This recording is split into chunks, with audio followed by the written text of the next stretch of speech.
નમસ્કાર દર્શક મિત્રો, કરુણા ટોક્સમાં આપનું સ્વાગત છે. વંદે ગૌમાતરમ. દોસ્તો, હું અત્યારે આવ્યો છું રામપર પાસે જે સદભાવના વૃદ્ધાશ્રમ છે ત્યાં બાજુમાં જ સદભાવના શ્વાન આશ્રમ, અગાઉ જે જામનગર રોડ ઉપર રાજકોટની બાજુમાં હતો એ અત્યારે અહીંયા શિફ્ટ કર્યો છે સદભાવના વૃદ્ધાશ્રમની બાજુની જગ્યાએ.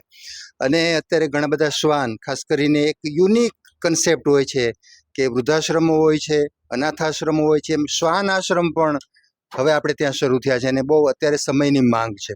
તો સદભાવના શ્વાન આશ્રમ વિશે વાત કરવા, પહેલેથી જ્યારથી આશ્રમ શરૂ થયો છે ત્યારથી જે આશ્રમનું સંચાલન કરે છે એ ખુશીબેન પટેલ અત્યારે મારી સાથે જોડાયેલા છે. ખુશીબેન, આપનું સ્વાગત છે. નમસ્તે. નમસ્તે.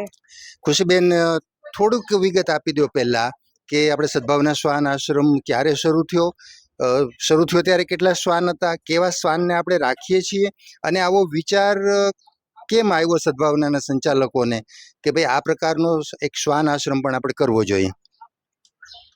સદભાવના શ્વાન આશ્રમ સદભાવના વૃદ્ધાશ્રમ દ્વારા સંચાલિત છે. 2023 મેમાં સદભાવના શ્વાન આશ્રમની શરૂઆત થઈ છે. ઓકે. માત્ર 5 શ્વાનથી જ શરૂઆત થઈ હતી. અચ્છા. એવા શ્વાન કે હાલતા ચાલતા શ્વાન છે એમને તો એને રોજીરોટી મળી જાય છે, પણ જે ખરેખર બીમાર છે એમને પણ કંઈક ને કંઈક તકલીફ થતી હોય છે. રોડ અકસ્માતમાં ઘવાયેલા શ્વાન છે, કેન્સર, પેરાલિસિસ છે, બ્લાઇન્ડ છે, જેમને દેખાતું જ નથી. આવા શ્વાન ક્યાં જાય? આ લાચારીથી મૃત્યુ પામી જતા હોય છે. અમારી ટીમને આવો વિચાર આવ્યો. મેઇન તો અમારા જે પ્રમુખ છે વિજયભાઈ ડોંબરિયા, એ ખૂબ જ સેવાકીય પ્રવૃત્તિ સાથે જોડાયેલા છે, જીવદયા પ્રેમી પણ છે. તો એમને અકસ્માતનો ભોગ વધારે પડતા શ્વાન જ બનતા હોય છે. તો એમને સારવાર ના મળે તો આવા શ્વાન હેરાન થતા હોય છે. એટલે અમને આવો વિચાર આવ્યો કે સદભાવના શ્વાન આશ્રમનું શરૂઆત કરવી જોઈએ, જેથી કરીને આવા બીમાર શ્વાન છે ને એમને સારવાર મળે અને ખાવા પીવાનું મળે, સાજા થઈ જાય, ફરીથી પોતાની જિંદગી સરસ રીતે જીવી શકે. જી ખુશીબેન, અહીંયા અત્યારે આપણે જે અહીંયા રામપર પાસે જે સદભાવના વૃદ્ધાશ્રમ છે ત્યાં શ્વાન આશ્રમ શિફ્ટ કર્યો છે, તો અત્યારે અહીં કેટલા શ્વાન છે? અને ખાસ કરીને જે શ્વાન છે એમાં ઘણા બધા વિકલાંગ, અપંગ પ્રકારના, કોઈને એક પગ નથી, કોઈને બીજી સમસ્યા છે. તો થોડું એના વિશે વાત કરો કે કયા પ્રકારની સમસ્યાથી પીડાતા શ્વાન આપણે અહીંયા રાખીએ છીએ? હા, અહીં અકસ્માતમાં ભોગ બનેલા શ્વાન છે કે જેમનો પગ કપાઈ ગયો છે, કમર ભાંગી ગઈ છે, શેરી ગલીમાં માર મરાયેલા શ્વાન હોય કે કોઈ પબ્લિકે એમના દ્વારા માર મરાયેલો છે કે એમને મારેલા છે, કોઈ એવી વસ્તુથી મારેલા છે કે એમને કા પગ ભાંગી ગયા હોય, કા કમર ભાંગી ગઈ હોય, કા મોઢા ઉપર મારેલું હોય, એસિડના એટેક કરેલા હોય, કેન્સર વાળા શ્વાન છે, પેરાલિસિસ થઈ ગયું છે, એક્સિડન્ટ થયું હોય તો કા પગ કપાઈ ગયો હોય, કા કમરમાં વાગ્યું હોય તો પેરાલિસિસ થઈ ગયું છે, કોઈ બીજી કારણોસર પણ પેરાલિસિસ થઈ ગયું છે, ન્યુમોનિયા થઈ ગયો છે, પારવો થઈ ગયો છે. અચ્છા. એક પશુ બીજા પશુને બટકું ભરે તો એમાં રૂજ ન આવે, એમને કોણ સારવાર કરે, એમનું ધ્યાન કોણ રાખે? તો ત્યાં જીવાત પડી ગઈ હોય, સડો થઈ ગયો હોય, તો એ પીડાથી ઘવાયેલા હોય પીડિત શ્વાન, આવા શ્વાન અહીંયા હાજર છે. કોઈને 2 પગ નથી, કોઈને દેખાતું નથી, કેન્સર છે, પેરાલિસિસ છે, આવા શ્વાન અહીંયા હાજર છે. જી, અત્યારે અહીંયા કેટલી સંખ્યા છે આ જગ્યા ઉપર? હાલમાં 90 શ્વાનની સંખ્યા છે અને 15 જેટલા ગલુડિયા છે, મા વગરના ગલુડિયા કે જન્મતા વેત મા મૃત્યુ પામી છે. તો ઈ બિચારા ગલુડિયા ક્યાં જાય? એ પણ મૃત્યુ પામે. તો અહીં અમે એવા મા વગરના ગલુડિયાને રાખીએ છીએ, એને ટાઈમ ટુ ટાઈમ ભોજન આપીએ છીએ અને એની ખૂબ જ સરસ ઉછેર કરીને મોટા કરીએ છીએ. ખુશીબેન, અહીંયા કેટલા શ્વાન અને ગલુડિયા આપણે રાખી શકીએ? આ જગ્યા ઉપર કેટલી સ્ટ્રેન્થ છે તમારી દ્રષ્ટિએ? હાલમાં 500 જેટલા શ્વાન સમાઈ શકે એવડી કેપેસિટી છે. એ ઉપરાંત પણ જો વધારે સંખ્યા થાય તો એના માટે પણ અમારી પાસે જગ્યા છે.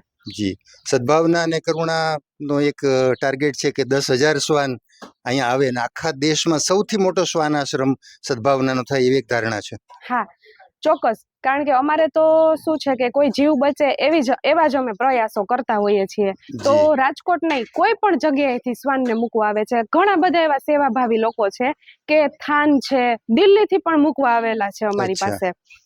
જામનગર છે, આજુબાજુના ગામડામાંથી છે, રાજકોટના પ્રોપર છે, મોટા શહેરોમાંથી અમદાવાદ છે, સુરત છે, બધી જગ્યાએથી અહીં પીડિત શ્વાન હોય ને એને મૂકવા માટે આવે છે.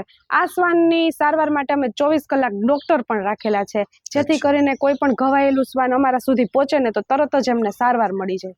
જી, અચ્છા, કોઈને પોતાના ગામથી અથવા રાજકોટથી અહીં શ્વાન મૂકવા આવો છે તો એની માટે કોઈ પ્રોસેસ હોય છે, એનું કોઈ ફોર્મ ભરવાનું અથવા તમને એડવાન્સમાં જાણ કરવાની કે એક પ્રોસેસ શું? કોઈને પોતાના ગામથી અહીં શ્વાન આશ્રમમાં મૂકવા આવવું હોય તો શું કરવાનું?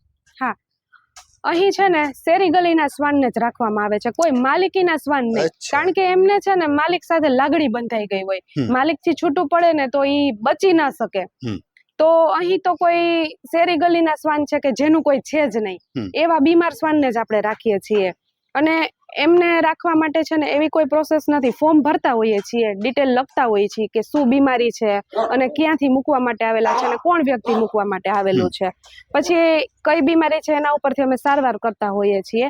પણ એક વખત બારગામના હોય તો ફોન કરીને અમને જણાવતા હોઈએ છીએ કે અમે મૂકવા આવીએ છીએ. બરાબર. ખુશીબેન, તમે તો લગભગ જ્યારથી શરૂ થયું ત્યારથી આ બધું સંભાળો છો, આ શ્વાનની સાથે રહ્યો છો. એક મૂંગું પ્રાણી હોય છે, એનું આપણા પ્રત્યેની જે લાગણી છે એ બોલી નથી શકતું, પણ છતાંય આપણે એની સાથે રહેતા હોય તો આપણે સમજી જઈએ. એક બાજુ લોકો મારે છે, શ્વાન ઉપર એસિડ ફેંકે છે, ગાય ઉપર એસિડ ફેંકે છે, અહીંયા તમે એની સારવાર કરો છો, સંભાળ કરો છો.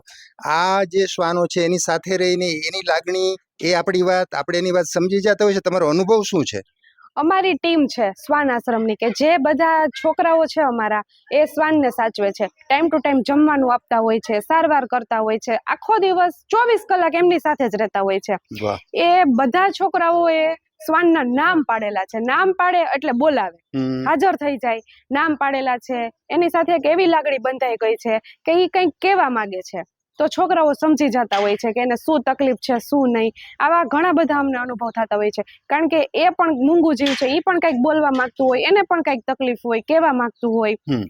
એનો અહીંયા આવીને એટલા સરસ મજાના સારવાર થઈને સાજા થઈ જાય છે ને કે એ છોકરાઓને જોઈ અને એને ભેટી પડે છે અને એમની સાથે ખૂબ જ સરસ રીતે સમય વિતાવે છે. અમારા છોકરાઓ એમની સાથે ખૂબ જ દિલથી સાચવી અને લાગણી ભર્યું વર્તન કરે છે એમની સાથે. એટલે એમની સાથે પણ એક લાગણી બંધાઈ ગઈ હોય છે. જી, અચ્છા, અહીં ઘણા બધા વૃક્ષો પણ વાવ્યા છે, એટલે આવતા દિવસોમાં સદભાવનાનું જે મૂળ કામ છે વૃક્ષારોપણનું, એ પણ અહીંયા દેખાઈ રહ્યું છે. તો એક સરસ રણિયામણું વન જેવો આશ્રમ થઈ જશે. કેટલા વૃક્ષો છે અથવા કયા છે, થોડી એની પણ વિગત આપો. અમે છે ને અહીંયા લીમડાના ઝાડ વાવેલા છે, જેથી કરીને મોટું વટવૃક્ષ થાય અને શ્વાનને છાંયડો મળે અને ઠંડક મળે. જી, અચ્છા, ખુશીબેન, તમારો ખૂબ ખૂબ આભાર. બહુ મોટું કામ સદભાવનાના માધ્યમથી શ્વાન આશ્રમનું, શ્વાનની સેવા થઈ રહી છે. શાસ્ત્રોમાં પણ આપણે યુધિષ્ઠિર સાથે શ્વાનનો ઉલ્લેખ છે, આપણે જાણીએ છીએ. અને એ આપણા ઘર સુધી, આપણી શેરી સુધી આપણો સાથ છેલ્લી ઘડી સુધી નિભાવતું હોય છે. તમે મોટી સેવા કરી રહ્યા છો. લોકોને એક સંદેશ આપી દો સરસ મજાનો. શ્વાન છે ને મનુષ્યનું સૌથી વફાદાર પ્રાણી છે. જો એમને તમે સાચવો છો તો છેક સુધી સાચવો, કારણ કે એને એક લાગણી બંધાઈ ગઈ હોય છે. એ માલિકથી છૂટું પડે ને તો જીવી નથી શકતું, મૃત્યુ પામતું હોય છે. તો અહીં મૂકવા માટે ઘણા બધા એવા લોકો આવતા હોય છે કે ભાઈ અમારે હવે નથી રાખવું, અમારી પાસે જગ્યા નથી, બીમાર થઈ ગયું છે. તો આવા ઘણા બધા કારણોસર હોય છે.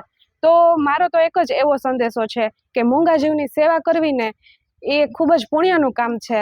એની સેવા કરવાથી ભગવાન પણ રાજી થાય છે. જી, ખુશબેન, ખૂબ ખૂબ આભાર. ફરીથી તમારો આભાર વ્યક્ત કરું છું. અને બહુ મોટી સેવાનું કામ સદભાવના શ્વાન આશ્રમ દ્વારા થઈ રહ્યું છે. બસ આપણે ઈચ્છીએ કે વધુમાં વધુ શ્વાનની સેવા થાય, વધુમાં વધુ સંખ્યામાં લોકો એમ મૂકી જાય, વધુમાં વધુ શ્વાનની આપ સેવા કરો અને આપણે સૌ પુણ્ય કમાય. Thank you very much.